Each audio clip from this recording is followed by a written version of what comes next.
Y bueno, bienvenido Marco, un gusto tenerte, creo que por primera vez en este espacio de la escuela. Bueno, Marco, les darás mayor detalle un poco de tu formación, de tu experiencia en los compañeros, pero como iba diciendo, es la tercera sesión del módulo 3. Hoy vamos a trabajar un tema importante que es misericordia y justicia. Como les comentaba, un poco vincular, ¿no? Nuestros valores, nuestra mirada, cómo hacemos práctica nuestra fe, nuestra espiritualidad, en relación a este compromiso por mejorar la situación de desigualdad, involucrarnos en procesos más colectivos, etcétera.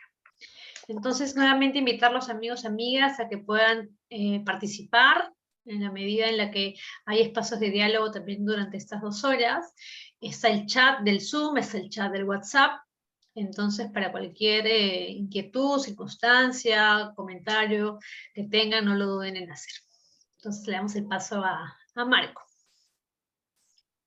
Muy bien, muchas gracias, Lidia. Gracias también por la invitación. Yo estoy muy gustoso de estar junto con ustedes el día de hoy.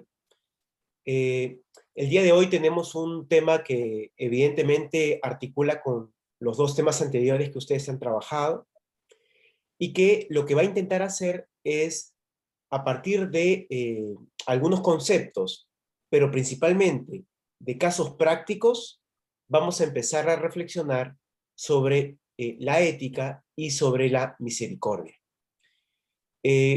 Como ustedes saben, hay muchas formas de entrarle al asunto. Hay muchas maneras también de poder reflexionar sobre la ética. Hay muchos escritos sobre el asunto también. Y habiendo tantos escritos, hay muchos criterios distintos que uno puede tener para luego finalmente decidir. Yo lo que les voy a mostrar entonces en este camino es el criterio más cercano respecto a la misericordia, pero teniendo en cuenta la realidad concreta y a partir de eso reflexionar, ¿ya? Entonces, yo me presento rápidamente. Mi nombre es Marco Prieto, yo soy docente de la Universidad Católica, enseño ahí teología, también enseño ciencia política, y bueno, pertenezco al Instituto Bartolomé de las Casas en un espacio que se llama Reflexión o Grupo de Reflexión Política. Y bueno, entonces, a partir de eso vamos a mirar algunas cosas. Yo para ello he preparado unas diapositivas y luego al final tengo un caso práctico que voy a pedirles a ustedes que lo lean con 3 posibilidades de solución. Y ustedes van a tener que elegir una, ¿ya? Y veamos cuál es el criterio finalmente que hay que utilizar para elegirlo. Entonces voy a compartirles pantalla y a partir de eso empezamos. Muy bien. ¿Se logra ver la pantalla? ¿Sí? Sí, he compartido también al grupo el material para que lo tengan en el WhatsApp, por si acaso. Ya, perfecto. Muy bien. Entonces, vamos viendo, diríamos así, la estructura del día de hoy, ¿no? Como yo les decía desde el inicio, hay varias formas de entrarle al asunto. La forma como vamos a trabajar nosotros va a ser partir no desde la pregunta de la justicia, sino de la pregunta sobre qué cosa es la injusticia. ¿Sí? Sabemos que vivimos en un país totalmente fragmentado, ¿cierto? Por diferentes dimensiones del fragmento. O sea, quiero decir, fragmentado en términos geográficos, también en términos raciales, también en términos de lengua, pero ¿cómo podemos organizarnos para entender las injusticias que se producen en nuestro país?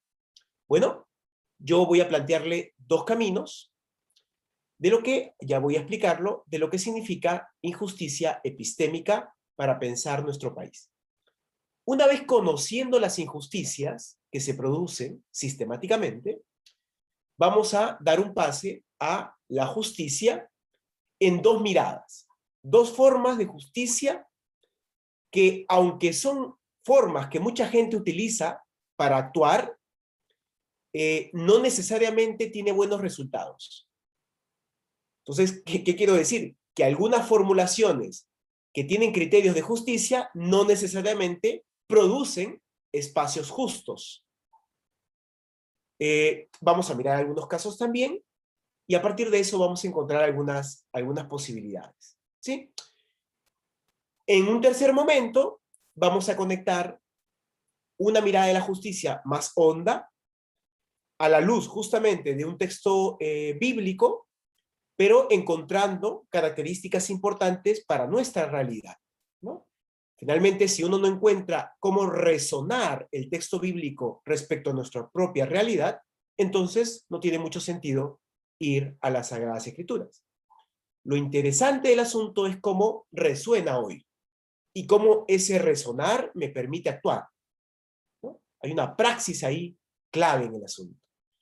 Y finalmente, y ahí ya diríamos así, vamos a trabajar un caso práctico que está justamente destinado para esta sesión, donde ustedes van a tener que decidir a quién ayudarían en 3 casos concretos, ¿sí? ¿A quién ayudarían ustedes en 3 casos concretos?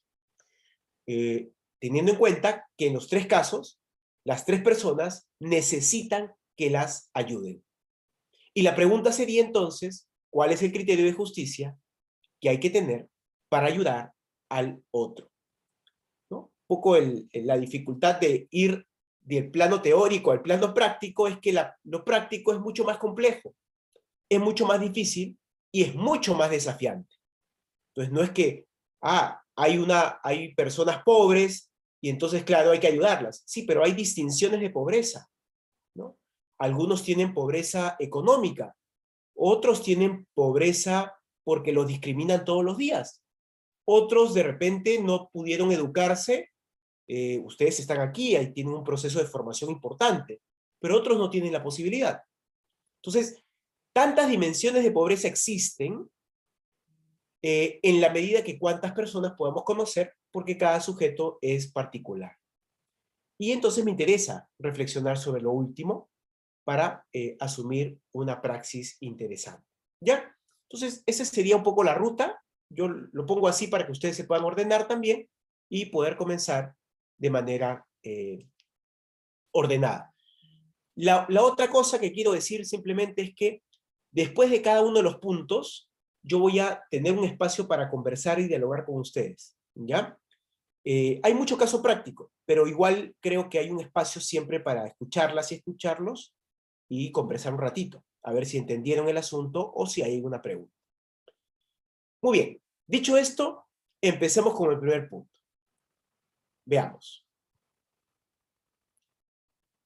Los rostros de la injusticia epistémica. Yo les voy a presentar, entonces, les dije, 2 caminos, ¿cierto?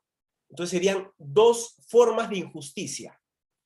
Y ahí yo les voy a pedir que ustedes, entendiendo el asunto, puedan tener un ojo cada vez más fino, ¿no? Vamos a decir así, el ojo del sociólogo, ¿no? Que mira la realidad y entiende qué cosa está pasando, pese a que otras personas no se dan cuenta. ¿Qué significa epistémico aquí? ¿Ya?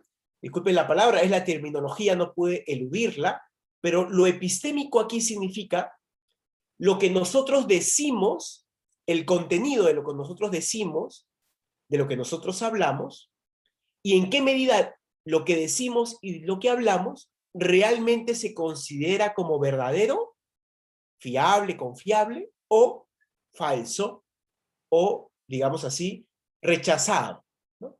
Entonces, imagínense ustedes, yo puedo expresar una serie de palabras, ¿no? Y ustedes, el principio fundamental es que me creen, ¿cierto?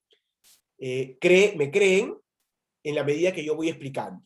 Y entonces escuchan y escriben, o en sus computadoras escriben, ¿no? Ya, de eso se trata. La injusticia epistémica se trata de en qué medida la persona que ha sido víctima de algo es creíble lo que está diciendo o no es creíble para la población o para la sociedad. ¿Sí?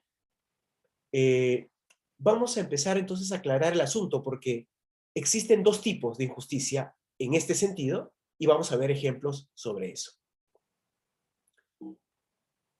Veamos. El primero. No avanza, ya. A ver. No avanza. ¿Por qué no avanza? A ver. No, no avanza la S. No avanza. No sé. Pongo clic y me sale anclaje, chatear, no sé por qué. Si Ah, ya. quieres. Ah, Ya ya está. pasó. Ok. Ya está, ya pasó. Dije, dos rostros de injusticia. Este es el primero. ¿Ya? Y tiene un nombre clarísimo. Se llama rostro de injusticia testimonial. Y aquí yo pongo el fraseo para luego ver el caso práctico. ¿Qué cosa es la injusticia testimonial? Esta injusticia testimonial es una de las injusticias que acabo yo de decir de injusticia epistémica. O sea, la injusticia epistémica es el conjunto y de ahí salen dos. Una de ellas es injusticia testimonial. ¿Qué significa esto? Bueno, la injusticia testimonial se produce cuando el contenido del discurso del hablante, de la persona que emite una voz, se desacredita y se invalida por las características que tiene el hablante y no por lo que dice o expresa. Es muy interesante esto, ¿no? Porque hay un juego ahí, hay una racionalidad detrás. Cualquier tipo de proceso de injusticia de este tipo, testimonial, tiene que ver entonces no con lo que dice, sino de cómo el sujeto o la persona se presenta. ¿Qué características tiene? ¿Cierto? Si quieren ustedes, para entrar en la lógica, en la racionalidad, diríamos, cuando se invalida lo que expresa A por B, ¿no? El oyente, debido a que B desconfía de lo que expresa A por las características de este último.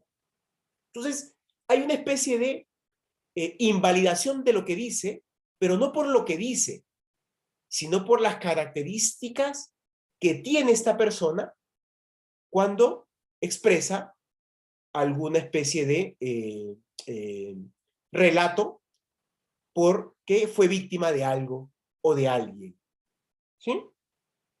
Entonces, la injusticia testimonial sucede o suele suceder y suele afectar a las personas que han sido vulneradas como violencias tanto directas como indirectas. Me explico.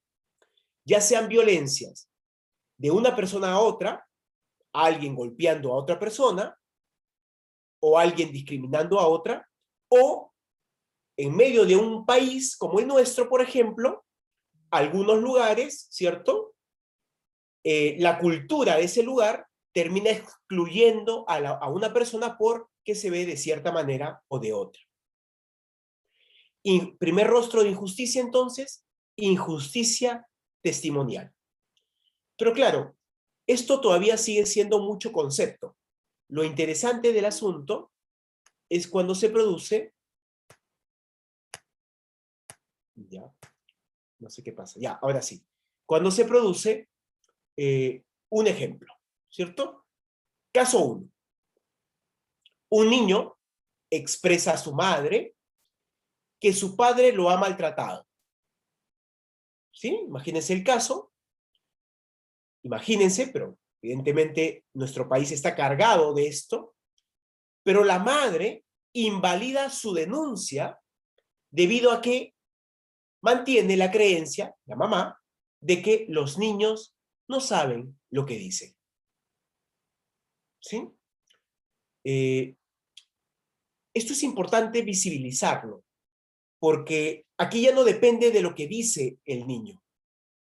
El niño puede tener los mejores argumentos o puede relatar exactamente lo que le sucedió respecto al padre, ¿no? Ustedes, como lo saben, en nuestro país, digamos, el porcentaje por excelencia de las personas que han sido, de los victimarios, digamos, que han violentado a niños o niñas sexualmente en nuestro país, suelen ser personas que son o dentro de la familia o personas muy cercanas a ellas, ¿no? Entonces, este caso no solamente es un caso para comprender el asunto, sino que nos retrata y nos devela lo que nos pasa en nuestro país. Y ojo con esto, porque la injusticia ahí es doble. Miren ustedes los detalles de esto, ¿no? Pero es muy cruento. No solamente es injusto porque lo violentaron al niño, en este caso, sino es injusto porque a la vez quien se supone que debería escucharlo, no lo escucha y no le cree, y entonces se comete otra injusticia adicional. ¿Sí? Vean ustedes, y esa es otra de las lógicas que quiero que ustedes apunten, ¿no? La injusticia va como en cadena. Son como una especie de eslabones que se van conectando entre sí y van generando un proceso de injusticia de vida. Claro, en este caso yo les estoy presentando un ejemplo, pero algo que creo que vale la pena hacer es mirar nuestra propia vida también, ¿no?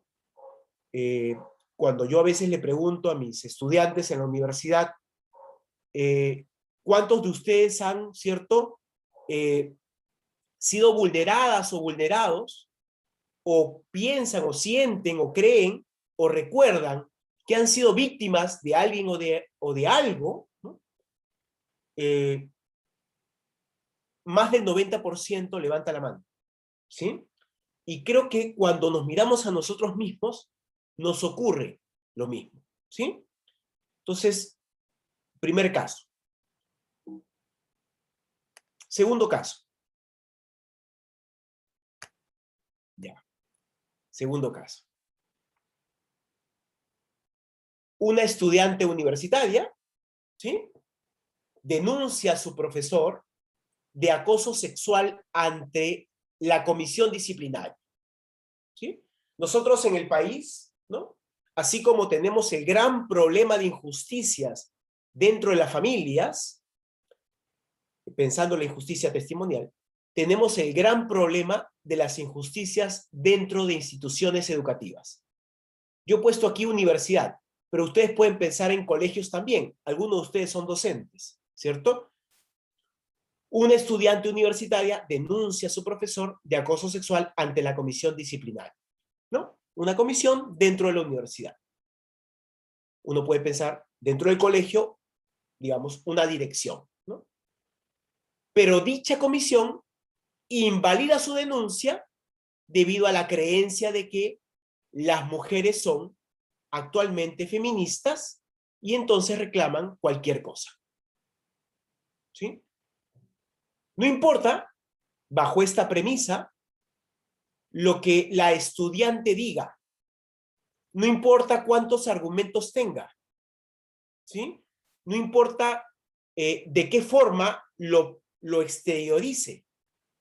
Si el presupuesto es, ¿cierto?, que cualquier mujer que denuncie algo está relacionado negativamente, ¿cierto?, que muchas veces pasa, a movimientos feministas, y entonces por ello, como consecuencia directa, habla cualquier cosa, lo más probable entonces es que no se crea y se invalide lo que exprese, ¿sí?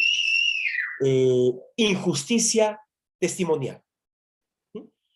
Esto es importante porque creo que mostrando este ejemplo, uno puede recordar que aunque antes habían 150 y tantas universidades vigentes, y hoy se han cerrado 50, y eso quiere decir que casi tenemos 100 universidades, estos procesos son, digamos, pan de todos los días. Y a partir de eso vamos a pensar evidentemente en la misericordia y la justicia, pero es importante detectar la realidad primero, ¿sí? Injusticia testimonial. Tercero, ¿sí? Una persona con rasgos afrodescendientes es impedida de entrar a un centro comercial por el vigilante de turno debido a la creencia de este último, del vigilante, de que las personas afrodescendientes son potenciales ladrones. Es muy interesante la lógica que está detrás. Esto creo que es muy claro para mucha gente, ¿no? Es decir, actuamos muchas veces a partir del color de piel de la otra persona y asumimos ciertos, lo que llamamos prejuicios, que terminan generando injusticias porque no creemos lo que nos dicen, inmediatamente entonces los excluimos. ¿Sí? Aparentemente toda persona tiene dignidad y tiene derecho a entrar a cualquier local, ¿cierto? Público. Sin embargo, esto se termina invalidando por su color de piel. ¿Sí? Y uno puede hacer asociaciones. Yo estoy poniendo un ejemplo. Se me ocurre otro que pasó hace unos 8 años. Pasaban dos personas por Larcomar, en Lima, un lugar muy exclusivo, y las dos personas que estaban con su bicicleta tenían rasgos fenotípicos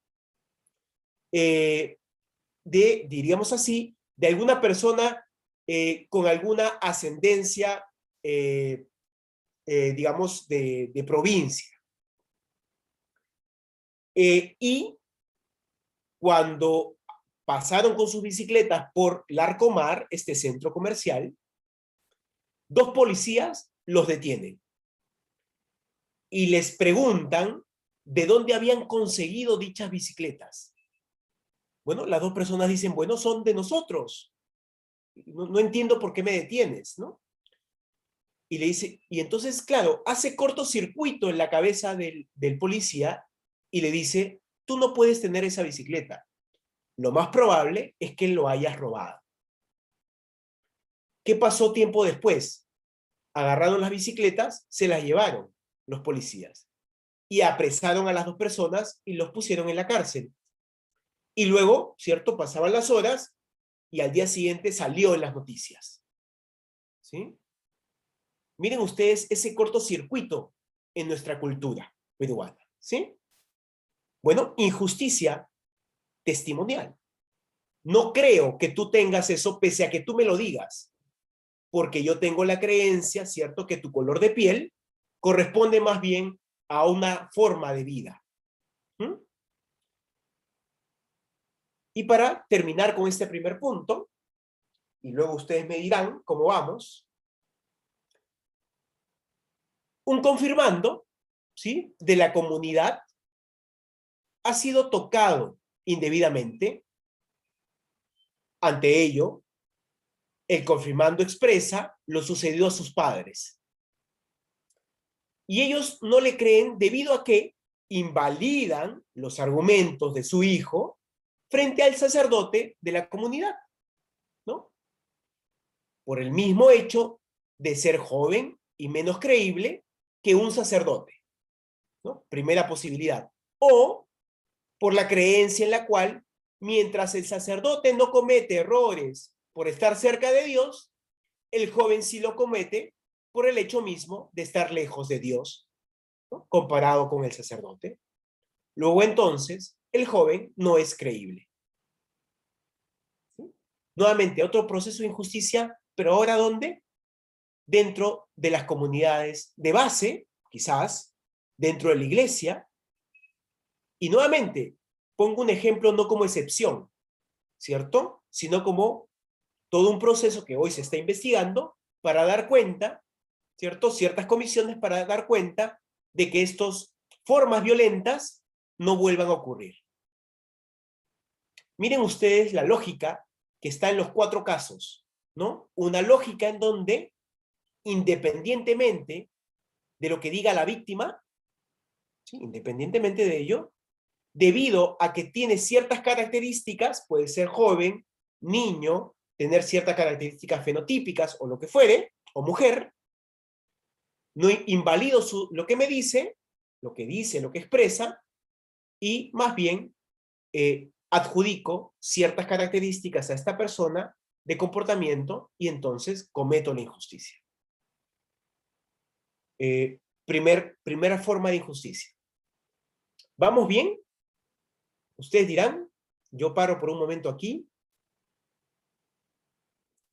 ¿Hay alguna pregunta, comentario, compañeros? Uh-huh. Sí, estamos al tanto, siguiendo lo que nos está compartiendo Marco.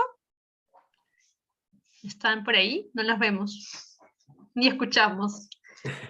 Es importante que puedan usar quizás el chat para decirnos sí y seguir. Uh-huh, uh-huh.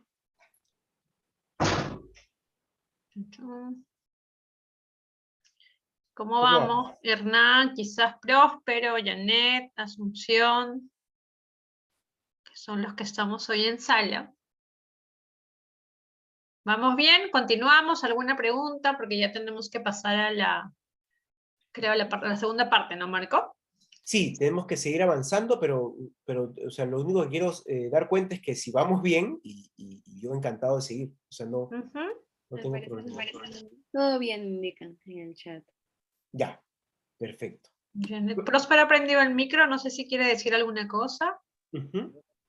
Ante todo, toda la sala y a los que están dirigiendo el seminario, digamos. Lo que yo entiendo, lo que ha expuesto el compañero, lo siguiente, de que... Disculpa, Próspero, ¿podrías hablar un poquito más fuerte? Te oímos súper lejos, compañero. Ya.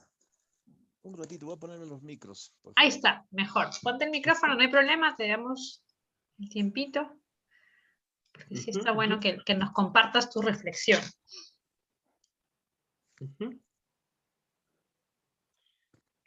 Mientras que Próspero se está conectando, yo el primer punto de injusticia que estoy presentando, creo que permite pensar nuestras propias realidades concretas, ¿no? Ustedes podrían hasta poner ejemplos respecto a lo que ustedes han podido vivir. Yo, por ejemplo, en el proceso de vida, muchas veces se ha cometido injusticia testimonial contra mí, y muchas veces yo he cometido injusticia testimonial contra otros y otras. Lo que quiero decir es que estamos subsumidos en una cultura de injusticia testimonial, y lo que hay que hacer es visibilizarlo para entrar a concepciones de misericordia, que es lo que vamos a ver ahora. Pero, Próspero, tú dirás. Bueno, lo que le estaba diciendo es que justamente la injusticia testimonial pasa con los policías. Por decir, usted está conduciendo y cualquier motivo te busca. La cosa que hay que dar el dinero, si no el dinero, mira, es chantaje, ¿no? Entonces no sé de qué manera esos podemos superarle con nuestras fuerzas policiales, ¿no? Y esa cosa pasa, es lo que quería comentar. Nada más, gracias. No, muy bien, Próspero, porque creo que la pregunta sobre los policías y la pregunta sobre cómo superar el asunto tiene que ver con cómo hacer que los policías piensen de otra manera, ¿no? Es decir, cómo hacemos un espacio de formación para ellos y para ellas que ya no reproduzcan espacios de injusticia como estos, ¿no? Y yo creo que tiene que ver justamente con formación. Un poco, si quieren, así como Lidia ha generado este espacio muy interesante con este curso, implica que nosotros aprendamos ciertos caminos interesantes que quizás, por ejemplo, con algunos grupos de policías, habría que mirar en concreto. Pero de eso se trata, de compartir, de socializarlo y de generar espacios más reflexivos. Y un poco esa es la idea, que ustedes también detecten estos espacios. Gracias, Próspero. Ahora, es interesante porque luego nos podemos conectar con el segundo tipo de injusticia. Miren ustedes. Ya, ahora sí. Voy a sacar esto de acá. Y esto de acá. Segundo tipo de injusticia, ¿sí? ¿Ya lo apuntaron? Injusticia testimonial. Segundo tipo, injusticia hermenéutica. No se asusten con el nombre, ¿ya? O con la terminología. Es muy fácil de comprender. Miren ustedes, esta injusticia se produce, es de otro tipo, ¿ah? Pero miren ustedes, se produce cuando el contexto social o histórico carece de un lenguaje del acto de la injusticia cometido. Entonces, si no tenemos el lenguaje para nombrarlo, ¿no? Para describirlo, para describir el acto de injusticia, entonces, debido a que se carece de la posibilidad de la descripción de la injusticia, entonces no se puede ni expresar ni entender por la época en la cual vivimos. Ahora voy a poner un par de ejemplos para que quede más claro. Pero ¿de qué se trata? Se trata de el nombrar, el decirlo en nuestras palabras, ¿sí? Cuando vemos un acto de injusticia y no sabemos si realmente es injusto o no es injusto, y no sabemos dónde denunciarlo o cómo, ¿sí? Aquí yo pongo el esquema lógico, dice, cuando A ha sufrido una injusticia por B, ¿no? Una persona ha sufrido una injusticia por la otra, pero la primera no sabe cómo nombrarla, porque no sabe, no tiene el lenguaje para decirlo, ni tampoco los interlocutores que puedan entenderlo, ¿no? Parece muy frustrante, ¿no? Es como cuando recibes una injusticia, pero ni siquiera tú misma o tú mismo puedes expresarlo. No sé si les ha pasado alguna vez, ¿no? La injusticia, entonces, esta injusticia hermenéutica, suele ser una injusticia que afecta en cadena a la víctima, ¿no? A la persona que ha recibido la injusticia, debido a que se invalida lo que dice porque nadie lo entiende. Ni siquiera, muchas veces, ella o él mismo. ¿Ya? Eso es en términos así como conceptuales. Pero vayamos a los ejemplos que ayudan mucho a comprender nuestro país, ¿no? Porque de eso se trata. Caso 1, ¿sí? Aquí yo les voy a pedir que retrocedan un poco en la historia, ¿no?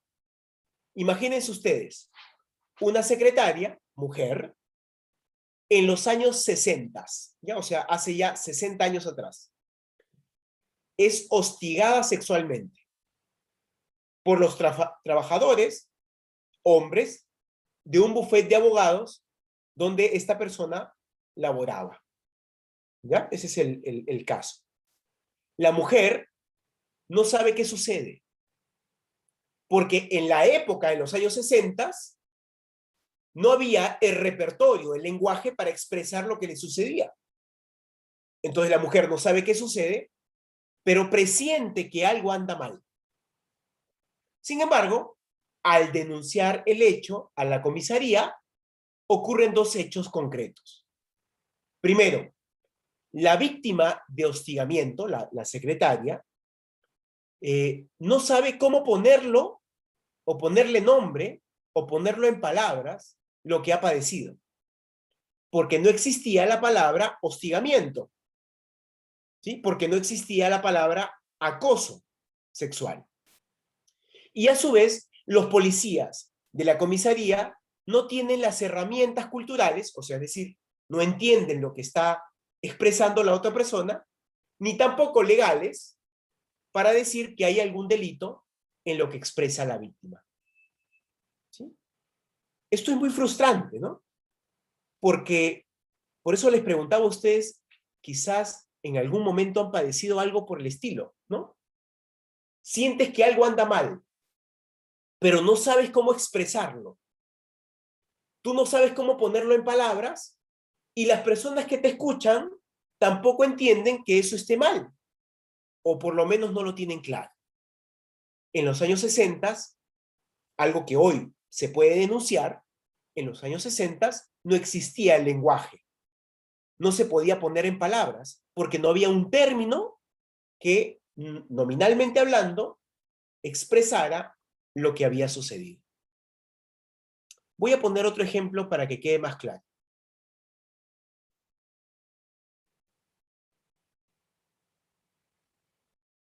Algo quizás más cercano a nosotros, ¿no? Un catequista de la comunidad, ¿cierto? Varios de ustedes seguramente han sido catequistas, o quizás lo son.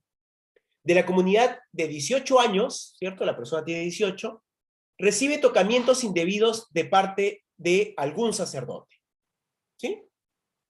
El catequista no entiende qué pasa, pero percibe que algo anda mal, ¿no? Porque seguramente hay un vínculo con el sacerdote o lo que fuere. Días después, va a denunciarlo a alguna institución dentro de la iglesia donde se encuentra. Sin embargo, no existen aparatos institucionales, o vamos a decir así, comisiones, ¿no?, que se encargan de estos temas y que asuman dichas denuncias. Pues se asume, ¿cierto?, que no es un problema dentro de la iglesia este tipo de cosas, y por ello no se necesita organismos encargados para canalizar dichas denuncias.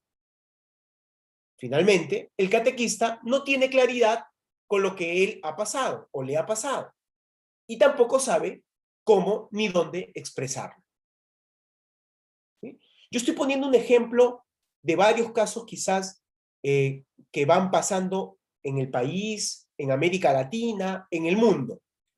Pero creo que como agentes pastorales, ¿cierto?, o como personas que ustedes son comprometidas dentro de la comunidad, uno hay que mirar, ¿cierto?, delicadamente y detalladamente de lo que va sucediendo con este tipo de injusticia, ¿cierto?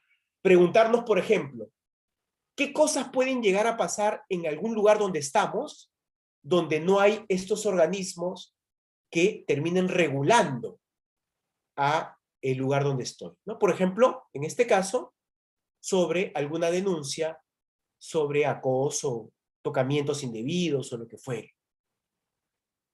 Un poco Próspero decía, ¿no? Los policías también cometen injusticias, pero ¿ya existen organismos dentro de estos espacios para denunciar? ¿No? Esa es un poco la pregunta también que puede salir. ¿Sí? Entonces, primero, una injusticia testimonial y otra, una injusticia hermenéutica que tiene que ver con que a veces no tenemos las palabras que puedan expresar lo que nos está pasando en nuestras propias vidas, en el lugar donde nosotros estamos. Hasta ahí, ¿vamos bien? Pregunto nuevamente, ¿cierto? No sé si Janet, quizás Próspero, entre otras y otros, va quedando claro el asunto, ¿no? Ese es el primer punto que quería yo partir, ¿no? Sí, todo claro, compañeros, compañeras, para continuar y luego pasar a la parte práctica que nos ha preparado Marco. Pedirles que puedan poner en el chat nuevamente o comentarlo en el WhatsApp que tenemos, o abrir su micro. Bueno, Próspero, al parecer, quiere comentar algo y ya te prendí su micro. Sí, te oímos, Próspero.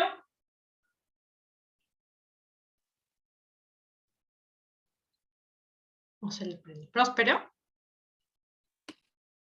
actividades.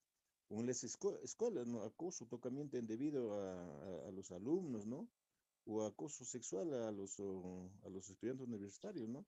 Y eso cómo se supera y qué camino se puede seguir. Muchas veces, por decir, ¿no? Una alumna se queja y de acoso a algún profesor, lo llaman, en este caso, de repente a la DRE, a la UGEL, ahí lo tienen investigando, no lo comprueban y nuevamente vuelve el profesor y cosas, ¿no? Que posiblemente el compañero Marco tiene bastante de estas cosas, ejemplos, ¿no? Nada más mi participación. Gracias, Próspero. No, o sea, yo creo que ahí, Próspero, estás conectando muy bien con varias cosas que en la misma comunidad seguramente se vive, ¿no? Por eso el punto de partida de la injusticia es importante, porque partimos de una realidad concreta, ¿no? Es así como funciona nuestro país.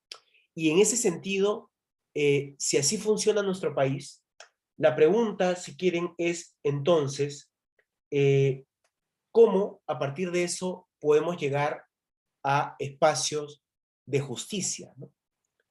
Y claro, frente a ello, yo diría lo siguiente, ¿no?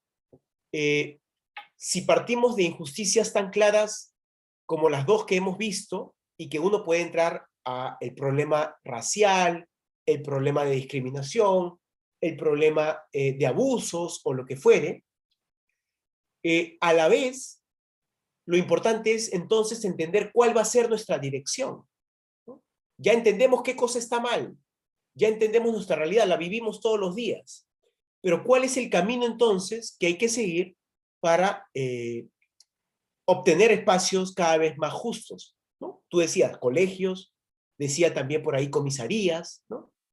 Los lugares donde estamos. Y creo que hay, vamos a poner así, 3 caminos, ¿ya? Y aquí quiero presentarles el primero. Uno podría pensar, bueno, entonces que sea el camino de la legalidad. Si todos cumplimos la ley, ¿cierto? No habría mayor problema, ¿no? Ustedes seguramente lo han escuchado muchas veces, ¿no? Basta que, o sea, hay mucha informalidad, todos hacen lo que quieran. Lo que hay que hacer entonces es generar espacios donde todos cumplamos la ley. Ya.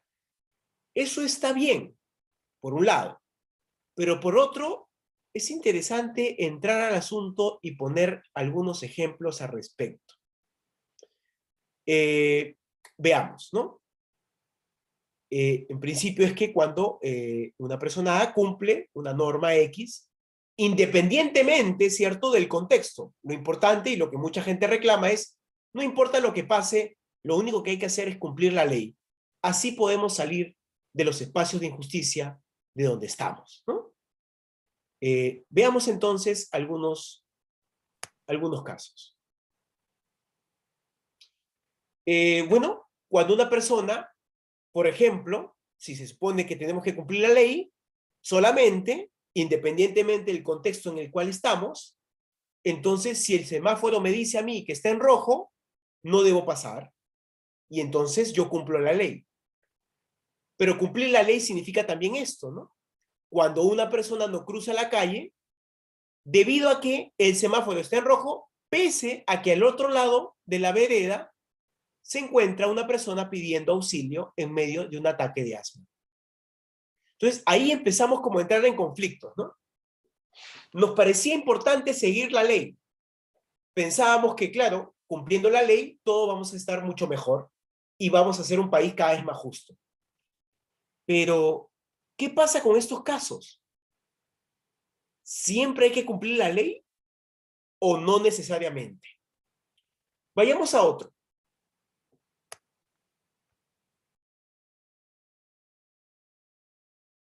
Ustedes seguramente conocen los 10 mandamientos, ¿cierto? Y seguramente lo conocen al derecho y al revés. Veamos entonces este caso, ¿no? Porque se supone que los 10 mandamientos se tienen que cumplir. Pero ¿qué pasa cuando, dice, ¿no? Sigo el mandamiento séptimo, ¿no? De no darás falso testimonio ni mentirás, ¿no? Porque mentir es malo, ¿cierto? Y es uno de los mandamientos, y si yo soy creyente, entonces no miento. ¿Sí? Pero ¿qué pasa, no? Aun cuando, por ejemplo, una mujer maltratada por su esposo va a tu hogar, digamos, toca la puerta de Próspero, y Próspero le abre la puerta, es una vecina, digamos, que está sufriendo maltrato. Y entonces Próspero le permite entrar a la mujer, porque la está maltratando su esposo. Minutos después, llega el esposo y toca la puerta. Próspero abre y le pregunta a Próspero, Próspero, ¿aquí está mi esposa? Próspero sabe que va a entrar y si le dice que está ahí, lo más probable es que la siga violentando. Pero sabes que el mandamiento dice no darás falso testimonio ni mentirás. ¿Qué hace Próspero? ¿Qué debería hacer? ¿Qué opinan ustedes? ¿Sigue los mandamientos? ¿O hay otra posibilidad? ¿En ese momento se justifica la mentira? ¿O debo seguir la norma? ¿No? Como lo habíamos dicho al inicio. Siguiendo la ley, las normas, todo va a estar bien. ¿Sí? No sé si me dejo entender, pero lo que quiero decir entonces es que no basta conseguir los mandamientos. No basta conseguir una norma o una ley. ¿Ayuda? Bueno, ayuda. ¿Direcciona? Claro que sí. Pero eso, plenamente y solamente eso, no es justicia.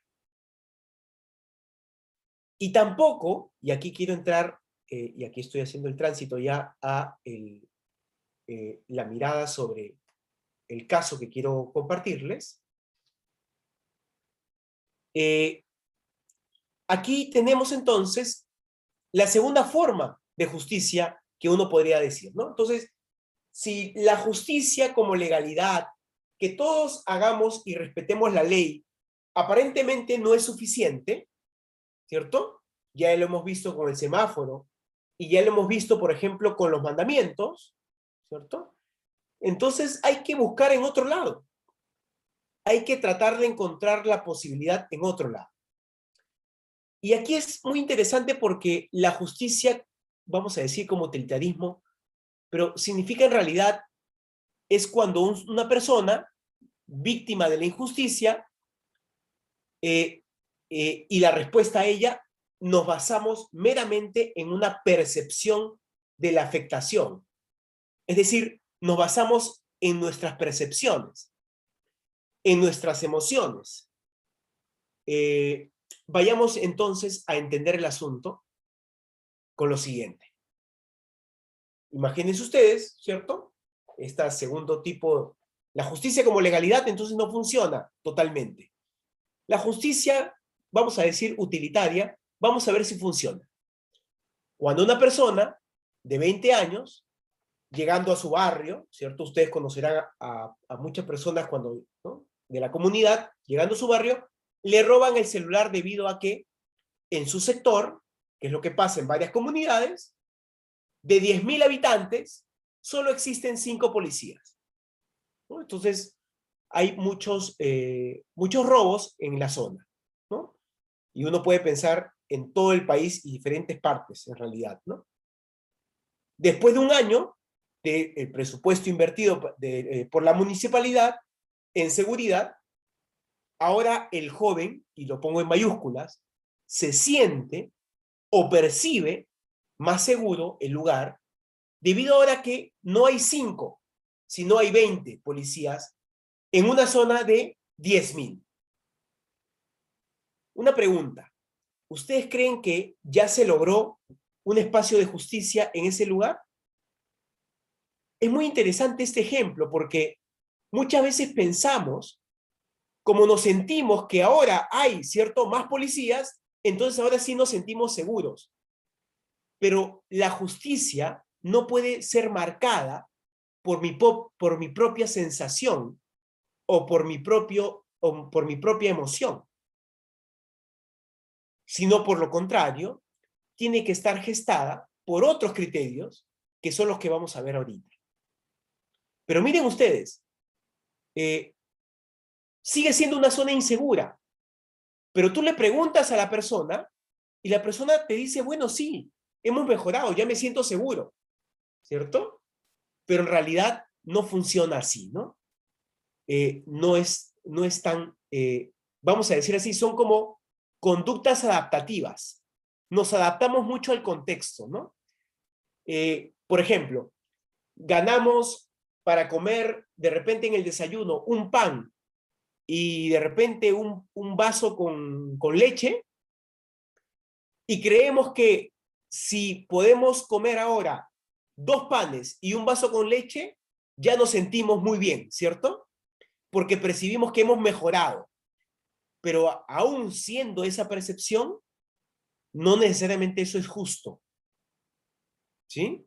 Porque de repente no cumple con los nutrientes necesarios para tener un desarrollo óptimo de vida. Cuidado con nuestras falsas percepciones. A veces estamos acostumbrados, ¿no? Por ejemplo, estamos en nuestra zona y en la zona de repente no hay pista, todo es tierra, y vemos que construyeron algunas veredas por ahí. Y nuestra percepción es, sí, mira, nos hemos desarrollado, ¿cierto? ¿Ya nos hemos desarrollado? ¿O es que nos hemos adaptado a algo y ahora encontramos algunos chispazos de avance, pero todavía no llegamos a espacios de justicia, porque no tenemos espacios de áreas verdes, ¿no? Porque no hay un buen colegio en la zona, ¿sí? O cuando pasa esto del multigrado, ¿no? Tenemos un colegio cerca de la casa, pero ese colegio solamente tiene primaria. Y porque existe ahora primero y segundo de secundaria, ¿cierto? Que además se lleva junto, creemos que ya tenemos una buena educación, ¿no? Cuidado con estas falsas percepciones que no son justicias, pero que estamos muy sometidos, digamos, a este tipo de fórmulas, ¿no? Voy a poner un último ejemplo para dejar claro el asunto, ¿no? Ahora vamos desde el otro lado. Cuando decidimos apoyar a una persona o comunidad, ¿cierto? Debido a que sentimos emocionalmente que debemos ayudar. No sé si les ha pasado. Yo creo que eso pasa, muchas veces, ¿no? No, lo que pasa es que siento que debo, ¿no? Porque sí, pobrecito, pobrecita, ¿no? Debemos ayudarlo. Ya, un ratito, ¿cierto? Ese debe ser el criterio por el cual nosotros ayudamos a alguien. Yo muchas veces lo problematizo yo también enseño en la Confer, que ahí donde hay varias comunidades, varias congregaciones, ¿no? Y yo les preguntaba a ellas y a ellos, ¿no? Ustedes tienen su congregación, ¿ok? Y ustedes ayudan a los demás.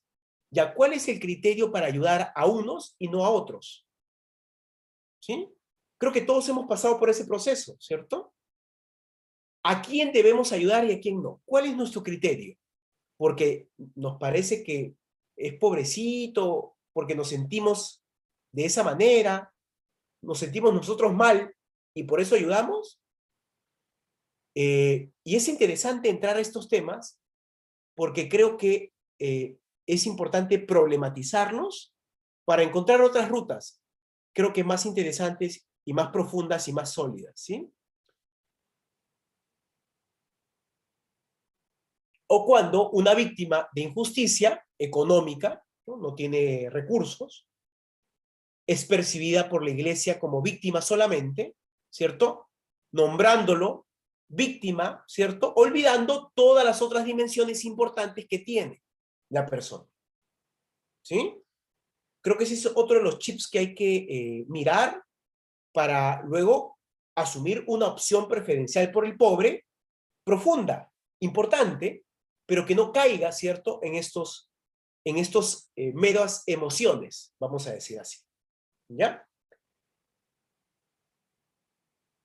Muy bien. Entonces,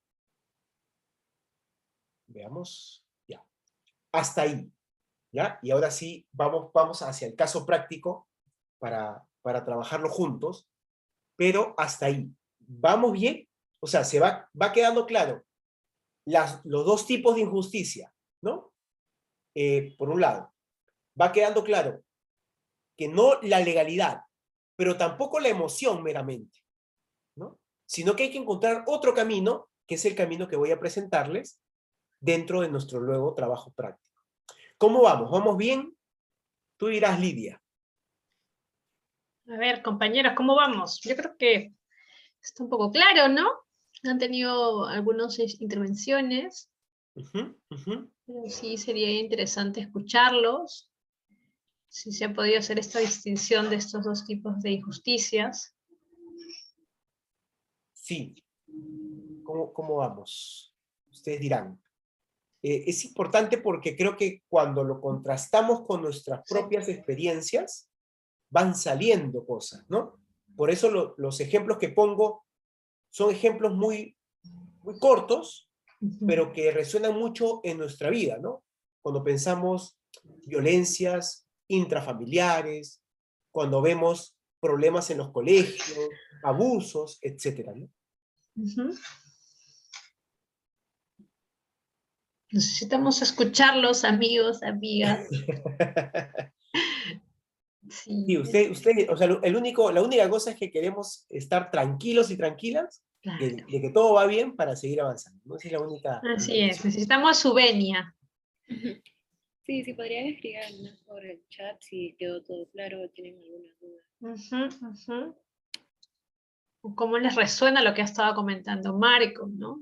Bueno, Próspero sí hizo el ejercicio de vincularlo un poco con experiencias, pero quizás los demás compañeros, Hernán, que estás en Tacna, Orlando, allá en la zona de entre Ica y Ayacucho, las compañeras de Kirigueti, ¿qué opinan, ¿no? De lo que hemos estado, de esos ejemplos. ¿Pasa en sus comunidades? ¿No pasa?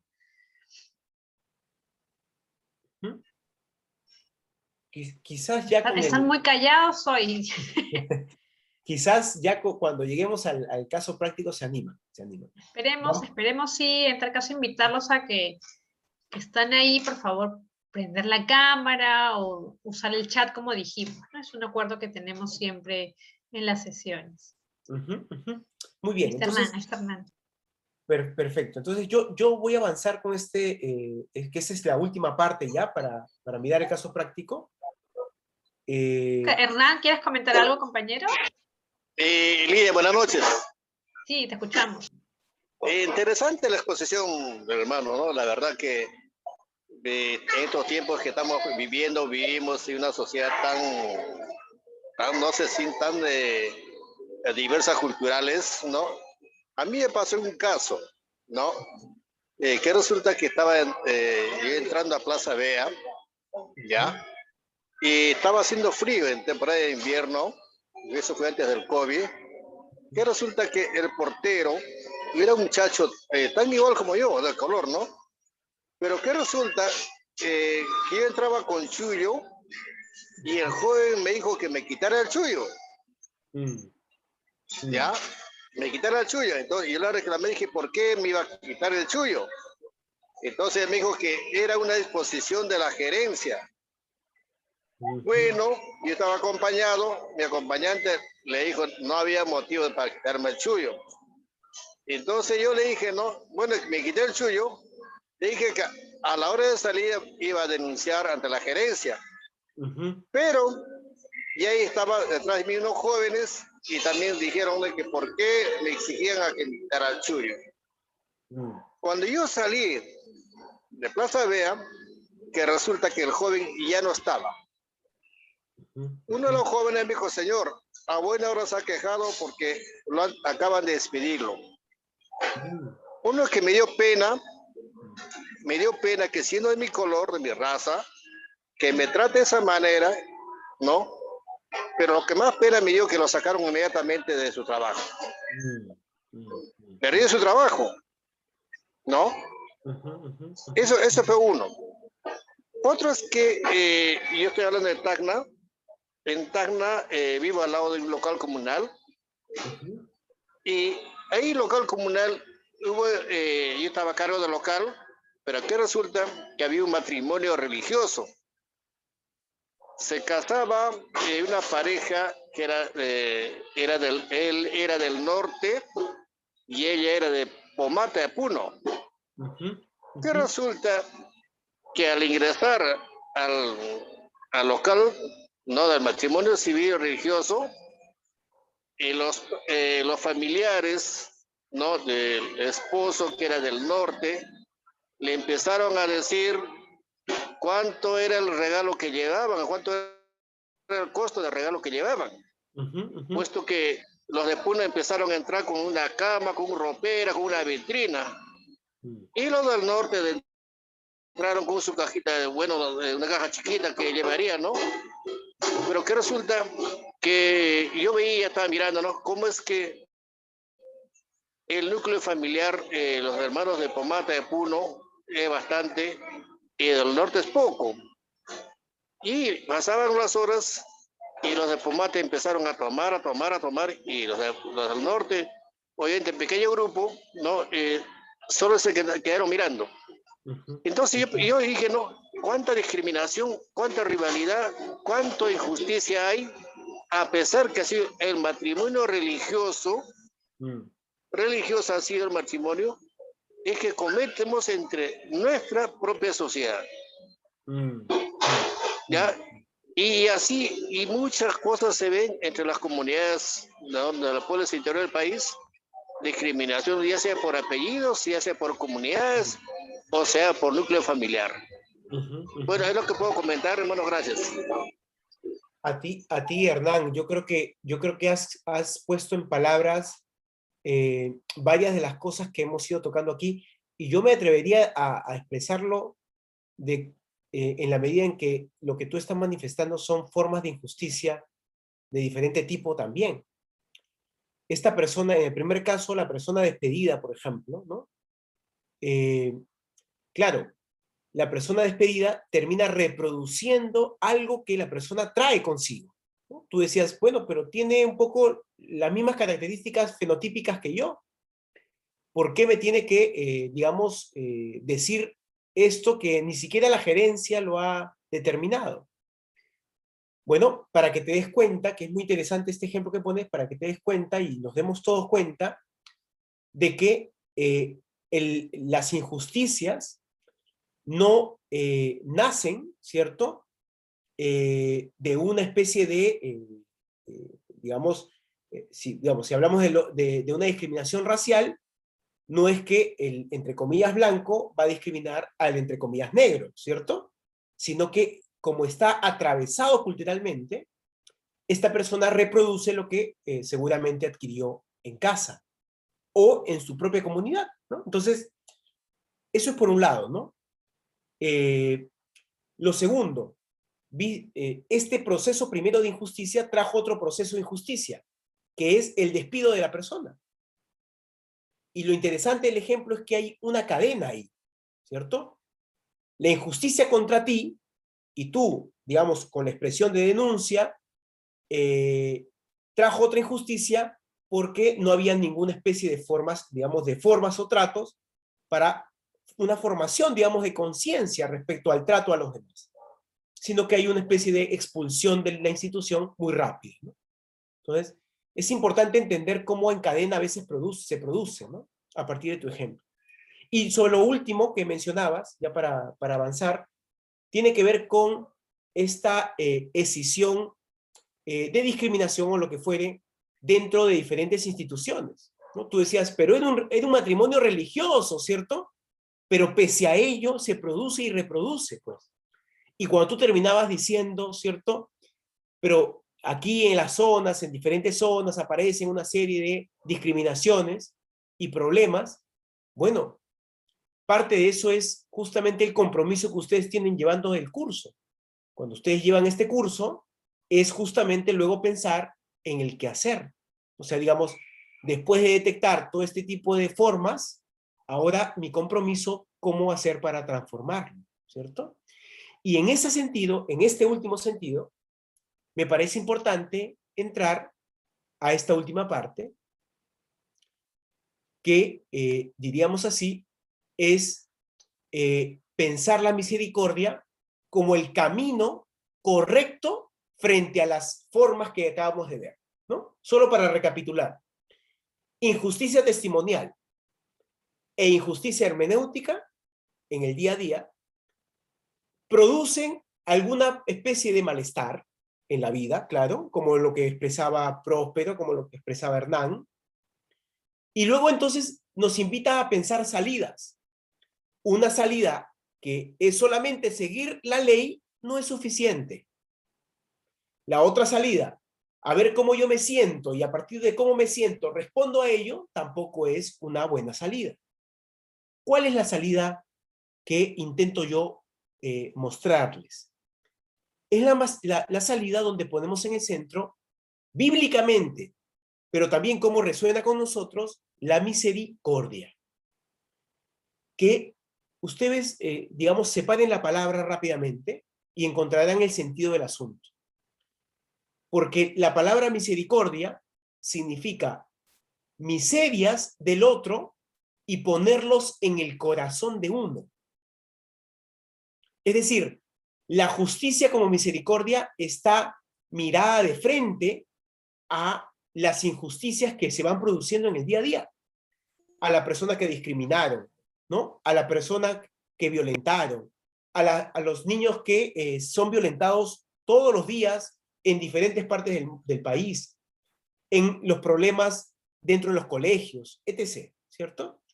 Entonces, el camino aquí que se intenta mostrar es cómo hacemos para que pongamos las miserias del otro en el corazón de uno, ¿sí?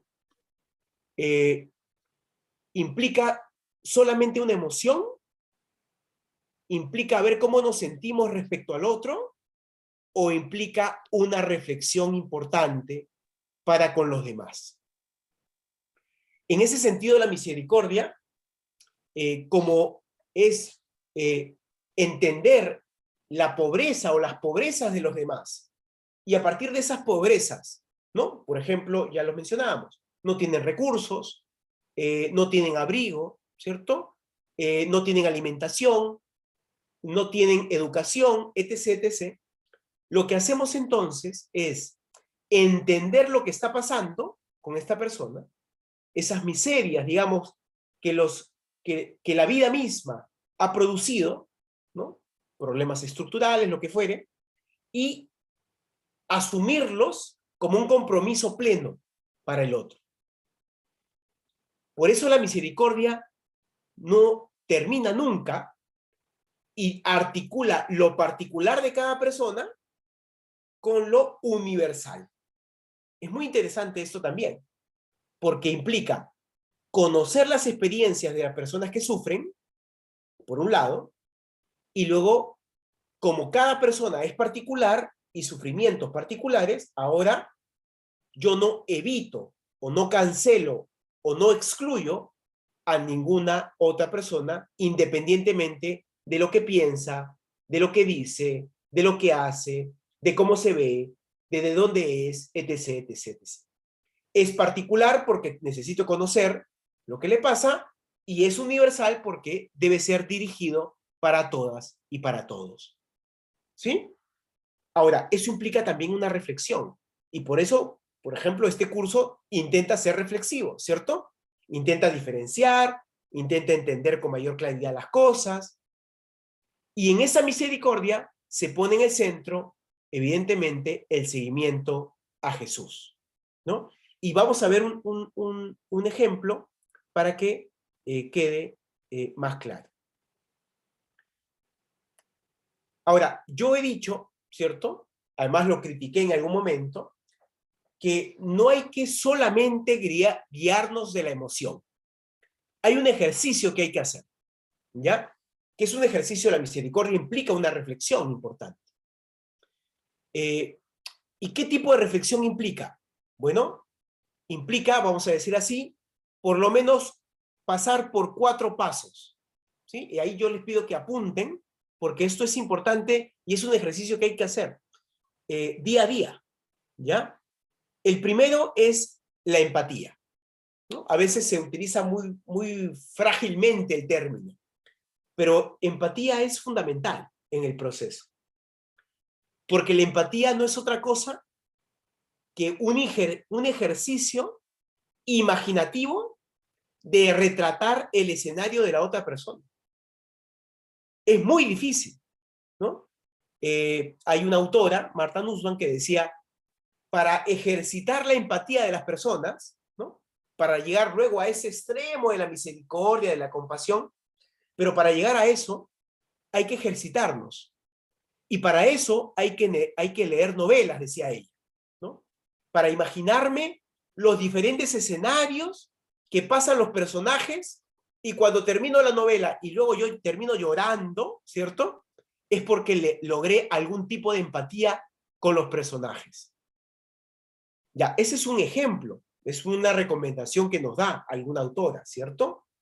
Pero, ¿qué tanto nosotros estamos haciendo ese ejercicio de imaginarnos y retratarnos escenarios de la otra persona? ¿Nos cuesta? ¿Es fácil? ¿Es difícil? Es retador y es desafiante. Porque cuando vivimos en un lugar y no nos movemos mucho, ¿cierto? Nos olvidamos que, por ejemplo, hay escenarios tan cruentos y tan difíciles en lugares que ni siquiera nosotros nos imaginamos. Yo tengo algunas estudiantes allí en la Confer que vienen del Congo, ¿ya? Vienen del Congo, de una congregación, y cuenta mucho los relatos que aparecen en la vida ya, ¿no? Cuando uno mira, la esperanza de vida de estas personas bordea los 48 años. Uno dice, a ver un ratito, ¿no? ¿Cómo es eso, Marco? Se supone que a los 40 uno, bueno, normalmente a los 40 uno no muere. Bueno, en países del África y África subsahariana, ustedes encuentran personas que mueren a los 40 y tantos años. No es una excepción, es la regla. Entonces, uno, creo que el ejercicio de la empatía es el primer paso, ¿no? Imaginar esos escenarios. Ya, yo me he ido hasta África, ¿cierto? África subsahariana. Pero ustedes pueden ir a algunos lugares que han conocido alguna vez y que luego no terminamos o terminamos olvidándolos. Y de lo que se trata es de poder ponernos a imaginar lo que le pasa a las otras personas. Primer momento. Segundo momento, la simpatía. Uno a veces confunde, ¿no? No, pero que no es lo mismo. No, no es lo mismo. Porque de lo que se trata en la simpatía es ponerse en los zapatos de la otra persona. Ya no imaginar lo que le pueda pasar al otro, sino realmente ponernos en los zapatos de la otra persona, que implica un conocimiento del otro. ¿Sí? Que implica conocerlo. ¿Qué le pasa? Saber de qué está sufriendo.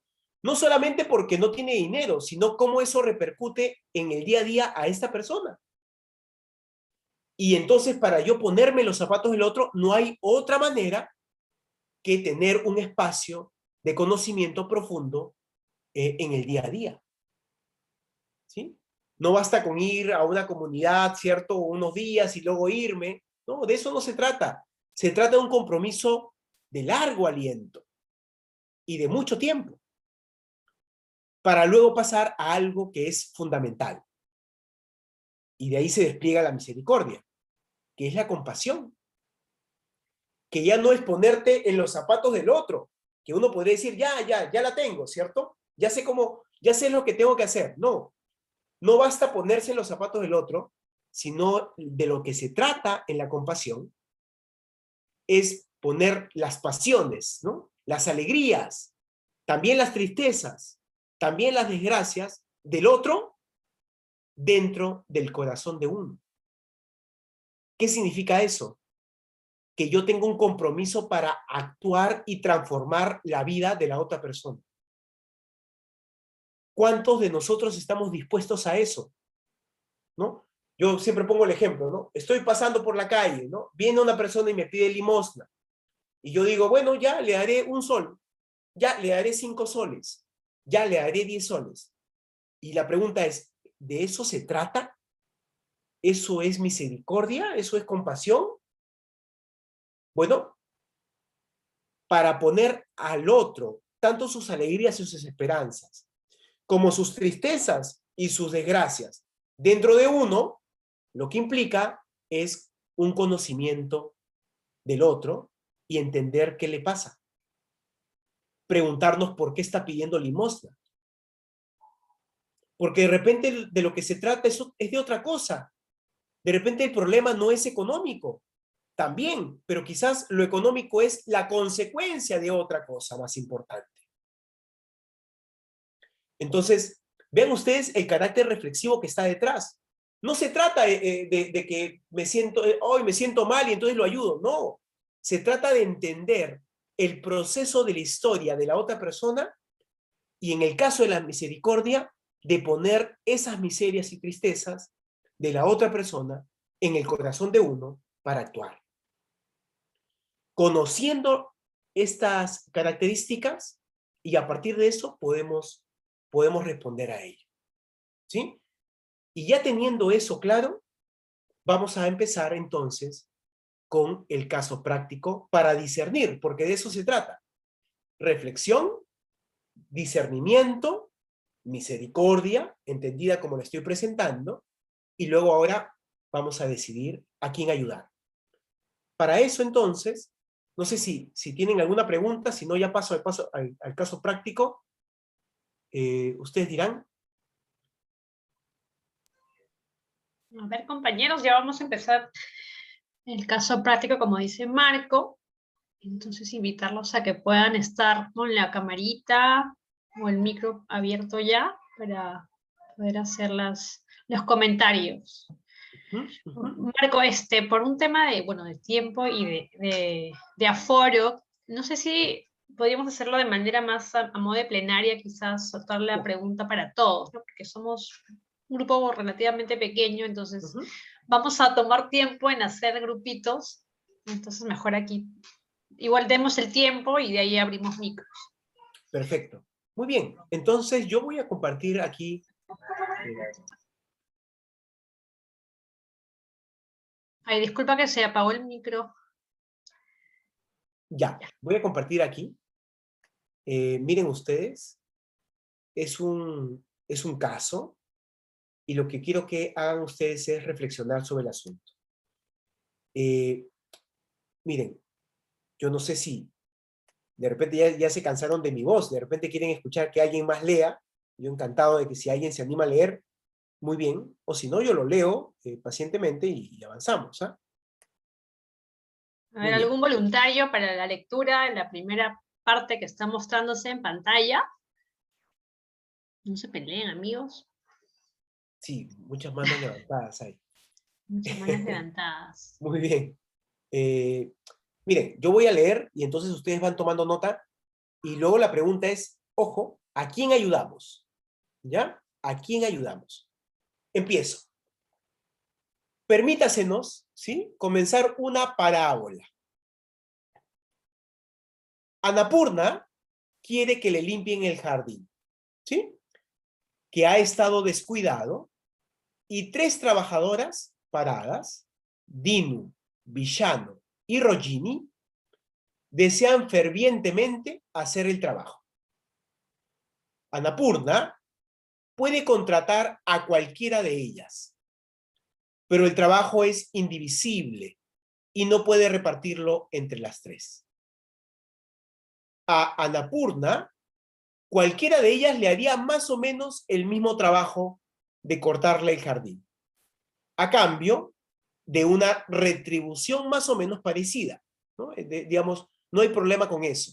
A todos le pagaría igual, no hay problema. Pero como es una persona reflexiva, como todas las personas que están aquí presentes, ¿cierto? Se pregunta a quién debería darle el trabajo, ¿ya? Entonces, imagínense ustedes que son Annapurna. Veamos. Se entera de que, aunque las 3 son pobres, ojo, primer requisito, las 3 son pobres, Dinu es la más pobre de las 3.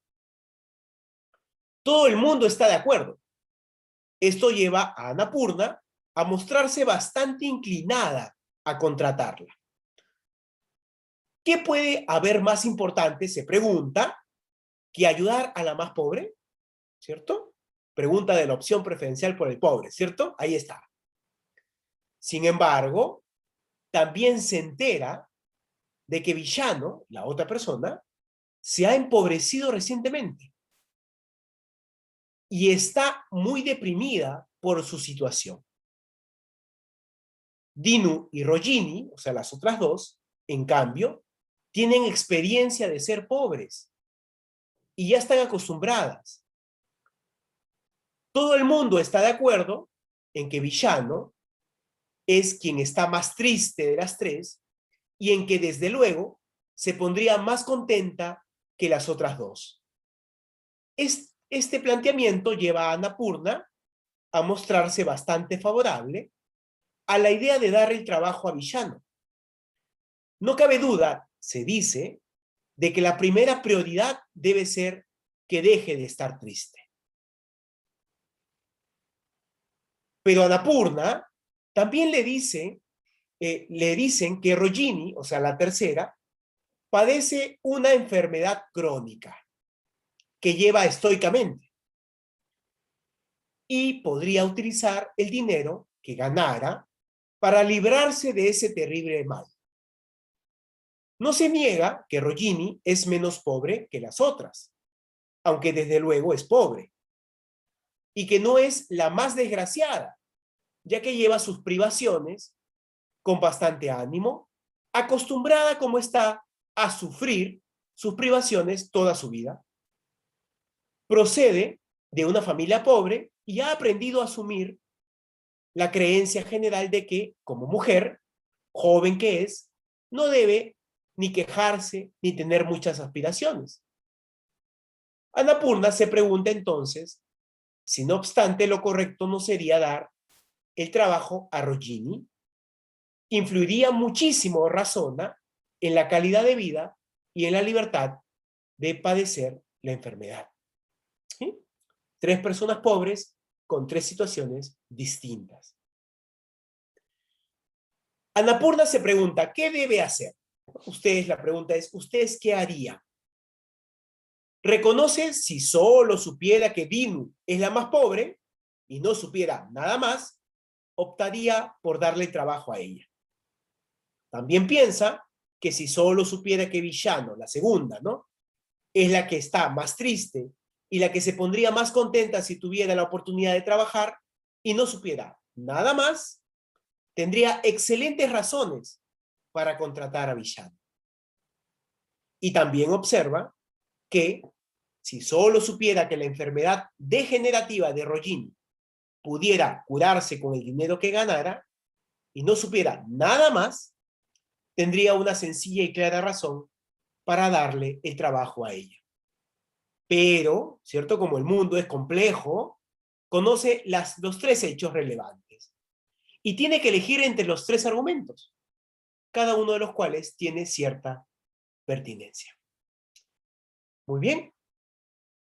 Ojo, ustedes entonces tendrán que elegir entre Dinu, Villano o Rojini. Muy bien. También ustedes tienen el documento, Lidia se los ha dado por el WhatsApp, me cuenta, así que ahí lo tienen.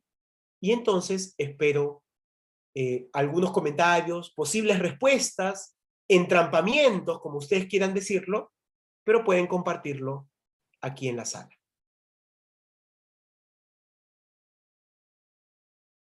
Tómense unos minutos quizás, compañeros, para poder reflexionar esta pregunta, ¿no? ¿A quién ayudarían ustedes? Porque nos damos de repente unos 3 minutos. Tienen el documento en el WhatsApp.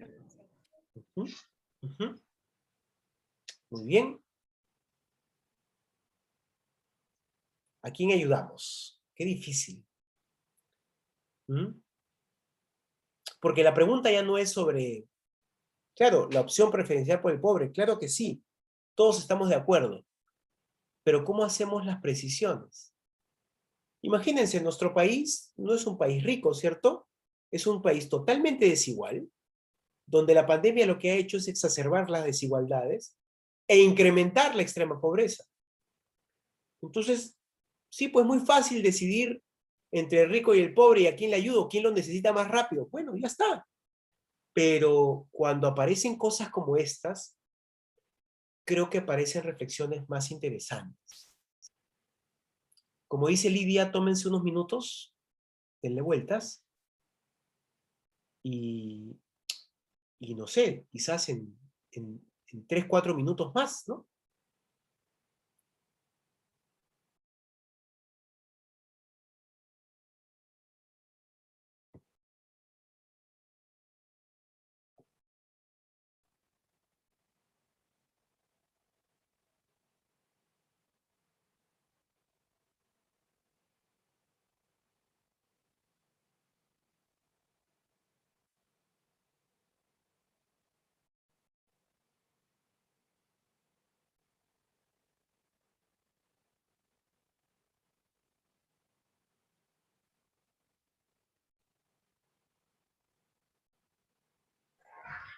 Abrimos entonces el espacio para los que deseen comentar su reflexión, lo puedan compartir. Esperamos que al menos participen quizás 2 o 3 personas para poder generar el diálogo. Invitarlos nuevamente. Asunción, Rita, Cecilia, Evans, Hernán, Juan, Orlando y Próspero, a que puedan compartir sus reflexiones, por favor. Este espacio ya es meramente suyo.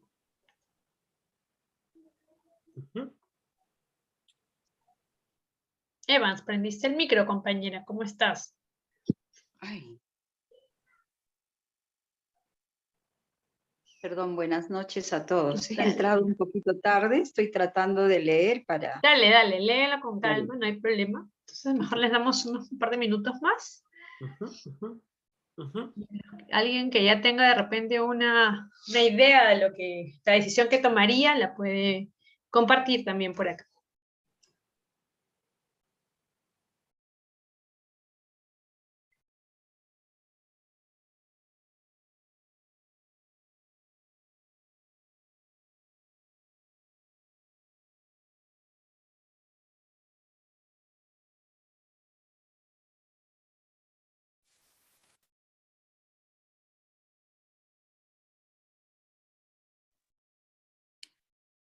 Las compañeras de Misión Kirigeti han prendido el micrófono de casualidad. De repente ya tienen una idea para dar su respuesta a la pregunta que...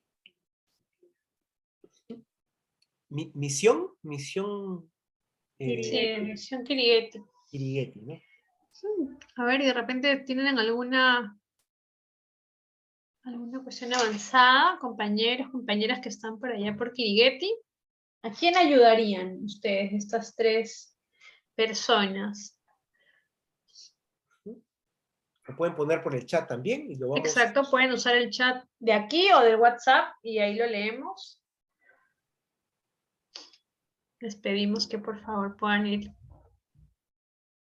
para luego hacer, reunir sus respuestas también, que es importante tener ese registro.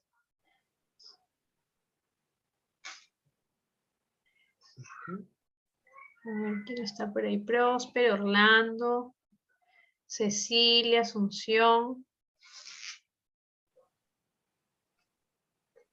O está muy complicado, también pueden decir que de repente no es fácil tomar la decisión de quién ayudar, ¿no? Sí, yo creo que ahí hay varias posibles respuestas y quizás no solamente si no tienen una claridad en el asunto, lo dicen con total libertad y lo conversamos. Si quieren, en resumen, es un poco lo que yo estoy dejando en pantalla, ¿no? Para que si no quieren leer todo, ahí tienen lo último, que deja claro el asunto, ¿no?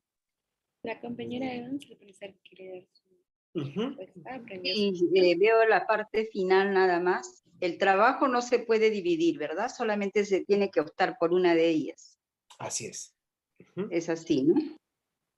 Sí. Ya. Y yo quisiera preguntar, ¿qué significa y no supiera más? Nada más. Allá.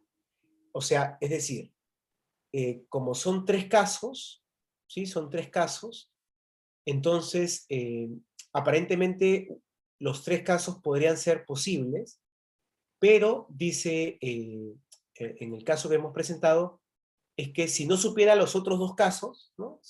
Y no supiera nada más, no supiera los otros dos casos, optaría por ayudar a Dinu, por ejemplo, en el primer momento, ¿no? En el segundo es, si no supiera los otros dos casos, ayudaría a Villano, y en el otro, si no supiera los otros dos casos, ayudaría a Rogin, ¿no?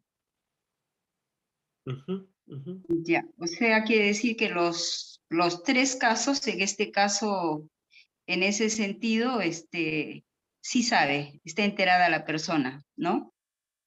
Sí. Para tomar la decisión de darles el trabajo.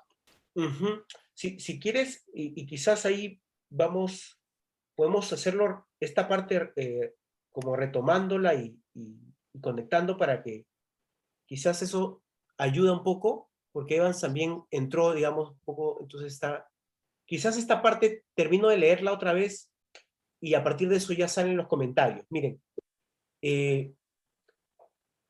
dice, ¿no?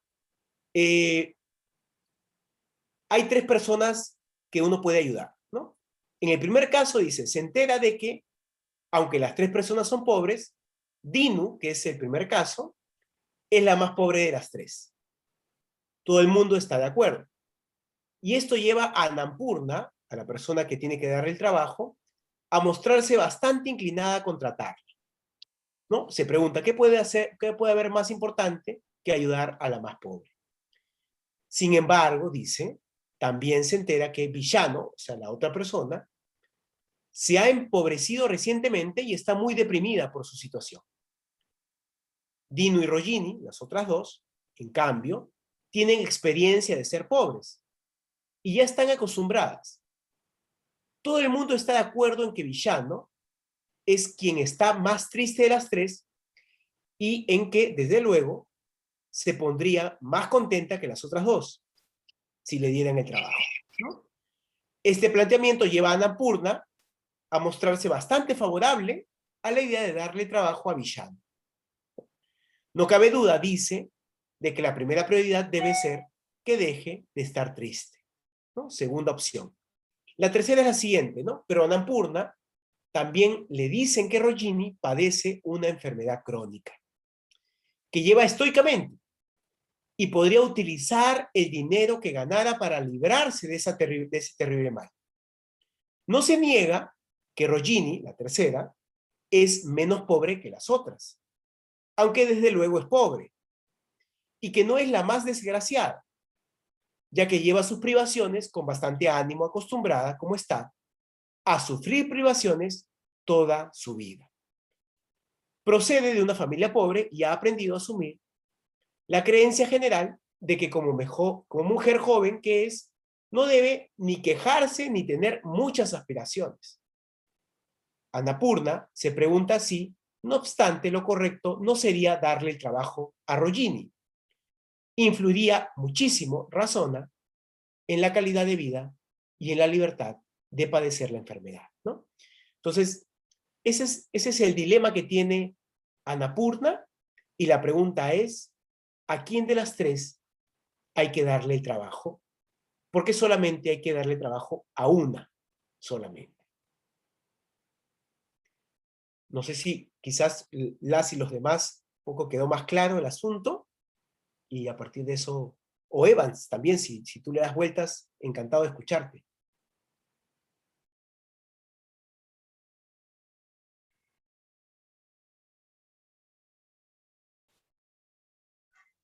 Está compleja la situación, creo.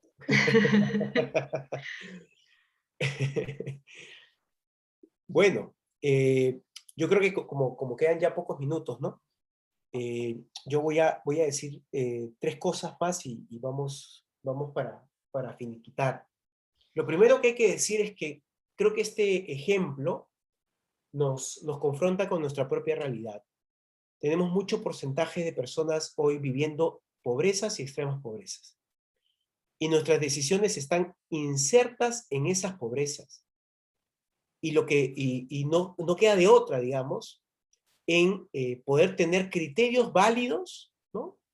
Y vamos a decir así, que la misericordia que nosotros asumamos pueda realizarse correctamente.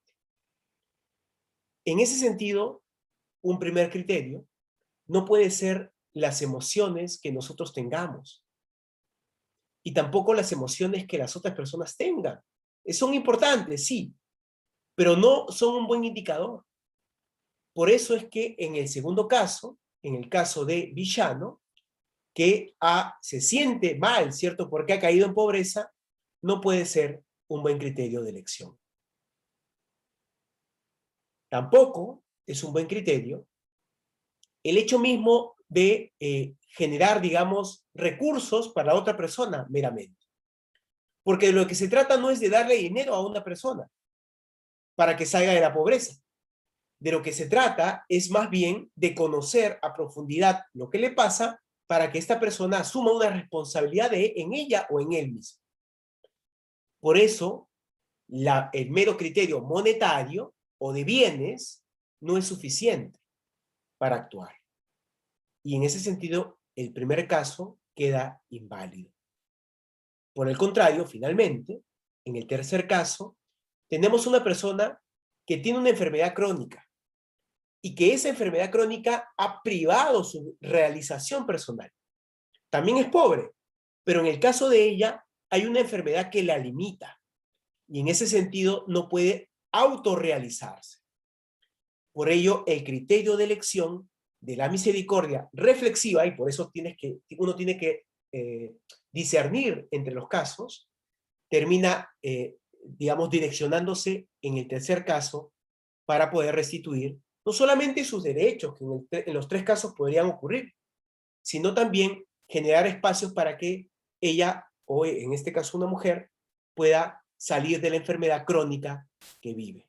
No importa si se adaptó a la pobreza, lo que importa es esa enfermedad que termina privando su propia libertad, ¿no? Si quieren, en el mismo sentido de la teología de la liberación, ¿no? La liberación entendida como o salir de las privaciones que tenemos en nuestras vidas para tener una autorrealización en comunidad, ¿no? Entonces, en ese mismo sentido, yo termino para compartirles, me parece que lo tenía aquí.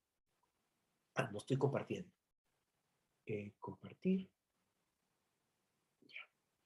Y quiero terminar la sesión con solamente darles una última directriz, ¿no? Que creo que es la conexión entre la misericordia, la parábola de buen samaritano y nuestra realización personal en la vida concreta donde estamos, ¿no? La comisaría, el colegio, lo que fuere. Porque creo que esa conexión es importante, de no solamente, que es lo que nos pasa a veces, ¿no? Prendemos la televisión y decimos, mira qué pena, ¿no? No, de eso no se trata. Se trata de entender lo que le está pasando al otro, como lo hace el buen samaritano, asumir la responsabilidad de lo que le está pasando al otro, no para darle una limosna, sino para asumir justamente y hacernos cargos del otro para salir de estos procesos tan injustos que ya hemos relatado en la charla. Y muchas gracias. Gracias, Marco.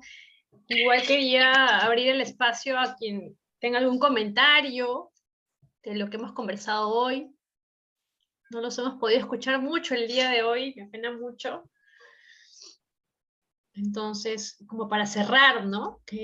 ¿Cuáles serían las cuestiones más relevantes de lo que hemos conversado el día de hoy? Si alguno tiene algún comentario, por favor, antes de cerrar la sesión. Creo que Misión Kirigueti... Están con el micro abierto, sí, compañeros, compañeras, no sé si desean hace rato comentar algo, sería lindo escucharles o verles.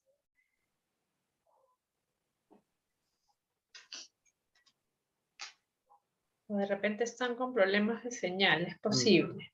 Mira, aquí están comentando... Rita había comentado en el chat que le podrían dar el trabajo a Rollini.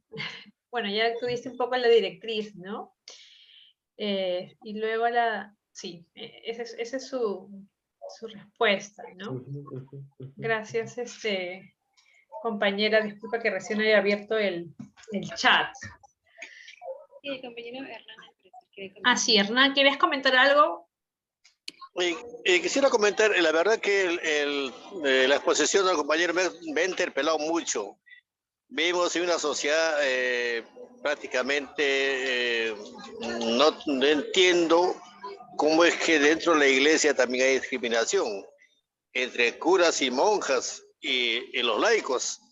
Muchos laicos quieren ser obispos y muchas monjas también se creen dueñas de la parroquia.